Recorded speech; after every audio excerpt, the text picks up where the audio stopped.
I've been trying to find my way home for days.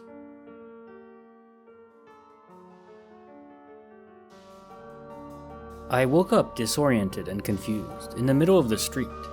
I didn't recognize where I was, and I had no idea how to get home. There was a passed out drunk guy on the asphalt next to me. I tried shaking him awake, but he wouldn't budge, so I left him alone. What happened last night? Did I really drink so much that I couldn't remember anything? I had no hangover, but my body was really stiff. I had to get home, since my wife Angela and daughter Millie were probably worried sick by now. I looked for my phone, but it was nowhere in my pockets. Did I lose it somewhere last night? It didn't matter. That phone needed replacing anyway. There was a phone booth right in front of me, and I had Angela's number memorized by heart. I could just call her and let her know that I'm okay, and that I'm on my way home. The number you have reached has been disconnected. I dialed the number, but no ringing came through. Wait, did I dial the right number? I remember that her phone number ended with 47. Or was it 74? The longer I spent thinking about it, the more I forgot about the rest of the phone digits. Who was I even trying to call? I guess I'll just have to try and grab a cab home. I started walking down the street, looking for any signs of familiarity. It felt as if I had been here before, but I just couldn't remember when and why. I glanced up and realized the sun had already set and night had fallen. No, wait, it was morning again. And I was in a completely different place. I was still on the street, but a different one. I was so confused, but I had to get home. There was a man in the distance. I could ask him for directions. He was looking away when I approached him. I opened my mouth to ask where I was, but all that came out was a raspy moan. The man turned towards me, and his eyes widened in fear. I tried to speak up again, but no words came out. The man ran away before I could say anything. Did I have something on my face? Was I still drunk? I didn't feel that way. I had to get home to my wife and daughter. What were their names? Amanda? Miley? Or did I even have a daughter? Or a wife? I started walking again and realized that I had trouble moving my left foot. I glanced down and saw that my ankle was twisted at an unnatural angle, but I felt no pain.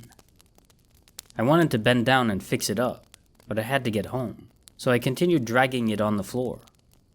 I didn't know how much time had gone by. Minutes, hours, days? I remember the sky switching from dark to bright over and over as I walked. There were no cabs around that I could grab. In fact, there were no active drivers anywhere, and all vehicles were stationary. I saw people occasionally, but they'd always run away when I tried to approach them. And then I ran into someone like me. It was a big group of people on the street, and they all looked confused, just like me. I tried to speak to them, but another moan escaped my mouth. They moaned in return, only giving me a vague glance. They were all headed in one direction. Were they going home? I decided to follow them. I glanced down and realized I was missing my right arm, a mangled stump hanging from my elbow, and I still felt no pain or felt enough emotion to care about my lost limb. When did this even happen?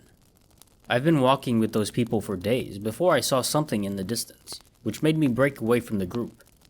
It was a young woman packing things into the back of her car. She faced me and her eyes widened in horror and fear. She looked so familiar, but I'm sure it was just my imagination. That feeling seemed to be mutual because her look of horror turned into one of bitter happiness. She mumbled something, but I couldn't tell what it was.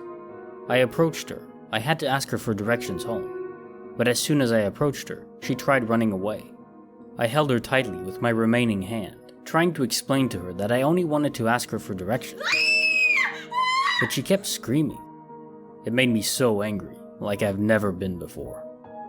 Finally, I lost control and lunged at her, falling over her and knocking her to the ground. She continued screaming, so I bit her throat to shut her up. Her screams turned into gurgles as a pool of blood formed on the ground around her. I bit again and again, unable to control my anger. When she fell completely silent, I glanced at her blood-stained necklace and stopped biting. There was an inscription on it. It said, "To my lovely wife, Angela."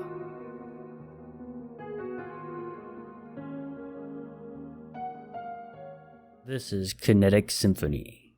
If you've enjoyed this narrated story, please subscribe and like the video to help me grow. Thank you.